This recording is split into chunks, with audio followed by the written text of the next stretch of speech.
Hello guys, welcome to our channel. आज की इस वीडियो में हम इकोनॉमिक्स का बहुत ही important topic monetary policy tools यानी मौद्रिक नीति के उपकरण इसको डिस्कस करेंगे।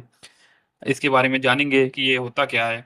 आज के बाद इस टॉपिक में आपका कोई भी डाउट नहीं रहेगा। तो चलिए शुरू करते हैं। सबसे पहले आते हैं मॉनेटरी पॉलिसी होती क्या है। आरबीआई द्वारा अर्थव्यवस्था में मुद्रा आपूर्ति या मनी सप्लाई, ब्याज दरों या महंगाई और ऋण प्रवाह को नियंत्रण करने के लिए अपनाई गई नीति को मौद्रिक नीति कहते हैं। इसका उद्देश्य क्या होता है? इसका उद्देश्य होता है महंगाई को नियंत्रित करना, आर्थिक विकास को बढ़ावा देना, रोजगार को बढ़ावा देना एवं वित्तीय स्थिरता को बनाए रखना। साथ ही साथ मुद्रा और ऋण की उपलब्धता को भी नियंत्रण करना होता है। अब आते हैं मॉनेटरी पॉलिसी कमेटी के ऊपर। इसका गठन 2016 में हुआ था। इसके कुल सदस्य संख्या होती है 6, जिसमें 3 सदस्य आरबीआई से नॉमिनेट होते हैं और 3 सदस्य केंद्र सरकार द्वारा नियुक्त होते हैं। इसका जो अध्यक्ष होता है वो आरबीआई का गवर्नर होता है और इसकी बैठक वर्ष में कम से कम 4 बार होनी आवश्यक है। निर्णायक मत जो होता है वो आरबीआई गवर्नर का होता है, लेकिन यह टाई होने के केस में होता है, नहीं तो बहुमत से ही पूरा फैसला हो जाता है। इसमें इन्फ्लेशन का टारगेट रखा जाता है 4%, लेकिन अपर लिमिट को 6% रखा जाता है और लोअर लिमिट को 2%। अब आते हैं मॉनेटरी पॉलिसी कमेटी के टूल्स, जिनमें पहला टूल आता है क्वांटिटेटिव, दूसरा आता है क्वालिटेटिव। तो सबसे पहले हम क्वांटिटेटिव टूल्स को पढ़ लेते हैं, क्योंकि ये सीधे मनी सप्लाई को प्रभावित करते हैं। जिसमें सबसे पहले आता है रेपो रेट। रेपो रेट क्या होती है? जिस रेट पर आरबीआई कॉमर्शियल बैंकों को अल्पकालीन ऋण देता है, यानी बहुत कम समय के लिए जो ऋण देता है, उसे रेपो रेट कहते हैं। अब इस रेपो रेट का प्रभाव क्या होता है? इस रेपो रेट के बढ़ने से बैंकों को ब्याज ज़्यादा देना पड़ता है, जिससे बैंक अपना ब्याज भी कस्टमर्स के लिए बढ़ा देते हैं, जिससे कस्टमर्स को लोन लेना बहुत महंगा हो जाता है। जब कस्टमर लोन नहीं लेंगे तो मनी सप्लाई मार्केट में कम हो जाती है, और मार्केट में यदि मनी सप्लाई कम होगी तो ऑटोमेटिकली इन्फ्लेशन कम हो जाता है। इसका विपरीत देखते हैं, यदि रेपो रेट कम हो जाती है तो बैंकों को ब्याज भी कम देना पड़ता है, जिससे वे ग्राहकों से भी ब्याज कम लेते हैं, जिससे ग्राहक कम ब्याज पर ज़्यादा लोन ले लेते हैं, जिससे मनी सप्लाई इंक्रीज होती है। और जब मनी सप्लाई इंक्रीज होती है तो मार्केट में लोगों के हाथ में पैसा आता है, और पैसा आते ही इन्फ्लेशन आराम से बढ़ जाता है। अब आते हैं इसके रिवर्स पर, यानी रिवर्स रेपो रेट पर। ये क्या होता है? जिस दर पर आरबीआई बैंकों से पैसा उधार लेता है उसको रिवर्स रेपो रेट कहते हैं। इसका प्रभाव क्या होता है? यदि रिवर्स रेपो रेट बढ़ेगा तो बैंक आरबीआई में ज़्यादा पैसे जमा करेंगे।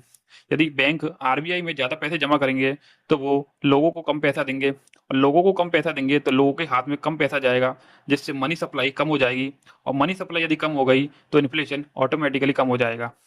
इसके विपरीत यदि रिवर्स रेपो रेट को कम कर दिया जाए तो बैंक बाजार में ज़्यादा ऋण देंगे बजाय आरबीआई को। यदि बैंक बाजार में यानी लोगों को ज़्यादा ऋण देंगे तो लोगों के पास पैसा आएगा, पैसा आएगा तो मनी सप्लाई बढ़ेगी, मनी सप्लाई के बढ़ने से इन्फ्लेशन ऑटोमेटिकली बढ़ जाएगा। आते हैं बैंक रेट के ऊपर। बैंक रेट क्या होती है?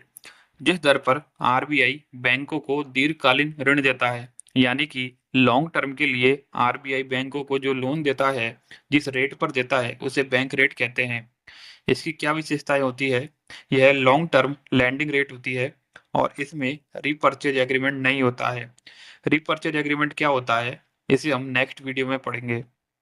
अब इसके प्रभाव के ऊपर देख लेते हैं। यदि बैंक रेट बढ़ेगा तो क्रेडिट क्रिएशन कम होगा, यानी कि मार्केट में पैसा कम आएगा और इन्फ्लेशन ऑटोमेटिकली कम हो जाएगा।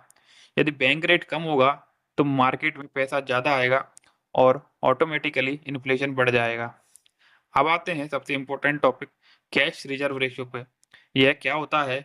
यह होता है कि बैंकों को अपनी नेट डिमांड और टाइम लायबिलिटी के हिसाब से एक निश्चित परसेंट आरबीआई के पास नगद रूप में रखना पड़ता है।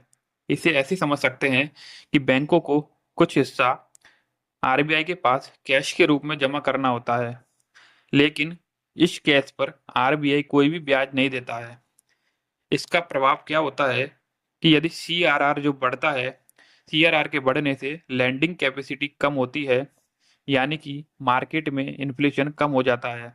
और यदि सीआरआर कम होगा तो बैंकों के पास पैसा ज़्यादा रहेगा, तो बैंक ज़्यादा पैसा लोगों को देंगे, लोगों के हाथ में पैसा आएगा तो इन्फ्लेशन ऑटोमेटिकली बढ़ जाएगा। अब आते हैं स्टैच्यूरी लिक्विडिटी रेशो यानी एसएलआर के ऊपर। ये एसएलआर क्या होता है? कि बैंकों को अपनी जमा राशि का एक भाग नकद, सोना या फिर सरकारी प्रतिभूतियों यानी कि गवर्नमेंट सिक्योरिटी के रूप में रखना पड़ता है। इसमें सरकार बैंकों को ब्याज देती है। यह है सीआरआर से लगभग सेम ही होता है, लेकिन सीआरआर में आरबीआई कोई ब्याज नहीं देती है और सीआरआर में केवल आपको कैश फॉर्म में रखना पड़ता है। लेकिन एसएलआर में आपको कैश, गोल्ड या गवर्नमेंट सिक्योरिटी के रूप में पैसा रख सकते हैं जिन पे ब्याज भी मिलता है। इसका प्रभाव क्या होता है? यदि एसएलआर बढ़ता है तो लोन्स कम हो जाते हैं और लोन्स कम हो जाते हैं तो लोगों के हाथ में पैसा कम आता है, ऑटोमेटिकली इन्फ्लेशन कम हो जाता है और एसएलआर के कम होने से इन्फ्लेशन बढ़ जाता है। आते हैं ओपन मार्केट ऑपरेशंस के ऊपर। यह क्या होते हैं? आरबीआई द्वारा सरकारी प्रतिभूतियों यानी गवर्नमेंट सिक्योरिटी की खरीद और बिक्री। इसमें गवर्नमेंट सिक्योरिटी क्या होती है? यह एक तरह का सरकारी लोन का प्रमाण पत्र होता है जिससे केंद्र सरकार या राज्य सरकार अपने खर्चों या फिस्कल डेफिसिट को पूरा करने के लिए फंड जुटाती है। जब आरबीआई सिक्योरिटी खरीदती है तो मार्केट में पैसा बढ़ता है और जब आरबीआई सिक्योरिटी बेचती है तो मार्केट से पैसा निकलता है। अब आते हैं लिक्विडिटी एडजस्टमेंट फैसिलिटी यानी एलएएफ के ऊपर। ऊपर हमने रेपो रेट और रिवर्स रेपो रेट के बारे में पढ़ा था। तो रिवर्स रेपो रेट और रेपो रेट के माध्यम से शॉर्ट टर्म लिक्विडिटी मैनेजमेंट की व्यवस्था को ही एलएएफ कहते हैं। इसका उद्देश्य होता है बैंकिंग सिस्टम में लिक्विडिटी कंट्रोल करना।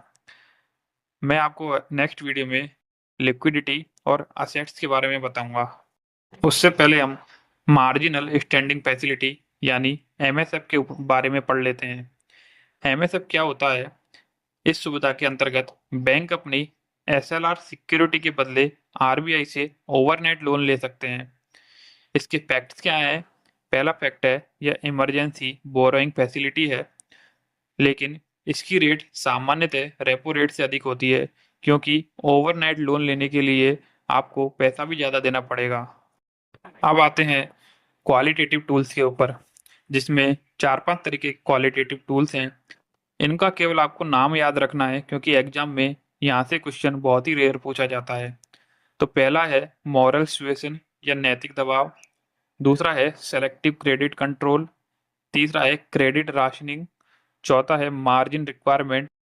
बातें हैं इन्फ्लेशन और मॉनेटरी पॉलिसी कमेटी आपस में कैसे रिलेटेड है। इन्फ्लेशन बढ़ने पर आरबीआई क्या करेगा? इन्फ्लेशन बढ़ने पर RBI repo rate, CRR, SLR और रिवर्स रेपो रेट इन सबको बढ़ा देगा ताकि मार्केट में मनी सप्लाई कम हो जाए और लोगों के हाथ में कम पैसा पहुंचे, जिससे वो खर्च करने के लिए कुछ भी ना रहे और मार्केट में इन्फ्लेशन कंट्रोल हो जाए। इसके विपरीत रिसेशन आने पर आरबीआई क्या करेगा? RBI repo rate, reverse repo rate, CRR, SLR आदि को कम कर देगा, जिससे लोगों के पास ज़्यादा पैसा आएगा और लोग ज़्यादा खर्च करेंगे। इससे रिसेशन कंट्रोल हो जाएगा।